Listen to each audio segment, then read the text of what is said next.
3 دوستوں نے جن کی شادی نہیں ہو رہی تھی ملک کے بادشاہ کو درخواست پیش کی کہ ان کی شادی کروا دی جائے۔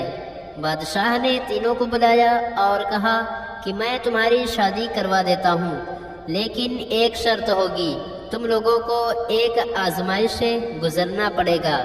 جو کامیاب ہو گیا اس کی شادی ایک خوبصورت لڑکی سے کروا دی جائے گی، اور جو ناکام ہوا اس کی شادی کسی بدصورت لڑکی سے ہوگی۔ انہوں نے شرط منظور کر لی۔ انہیں ایک تاریک کمرے میں اکٹھا رکھا گیا جہاں مکمل اندھیرا تھا، اور بتایا گیا کہ یہاں 1 ماہ تک رہنا ہے، یہی سب کچھ کھانا پینا سونا جاگنا ہوگا، اور کمرے میں جگہ جگہ پاپڑ رکھے گئے ہیں، ان سے بچنا ہے کہ پاؤں کے نیچے نہ آ جائے۔ جس کا پاؤں پاپڑ پر آ گیا اس کی شادی بدصورت لڑکی سے کر دی جائے گی۔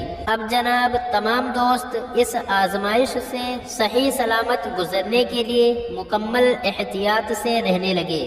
9 دن خیریت سے گزر گئے۔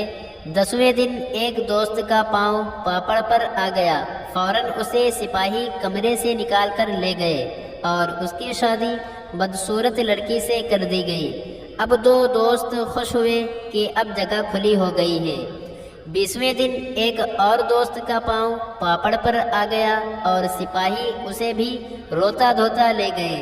اب تیسرا اکیلا رہ گیا۔ اس نے باقی دن خیریت سے گزار لیے۔ آزمائش پوری ہونے پر اس کی شادی ایک خوبصورت لڑکی سے کر دی گئی اور وہ خوشی خوشی رہنے لگا۔ ایک دن اس نے اپنی بیوی سے کہا، تمہیں پتہ ہے میں تمہیں حاصل کرنے کے لیے کتنی تکلیف دہ آزمائش سے گزرا ہوں، اور اس کے بعد مکمل تفصیل سمجھائی۔ پھر پوچھا، اچھا تم بتاؤ تم نے مجھے حاصل کرنے کے لیے کیا کیا؟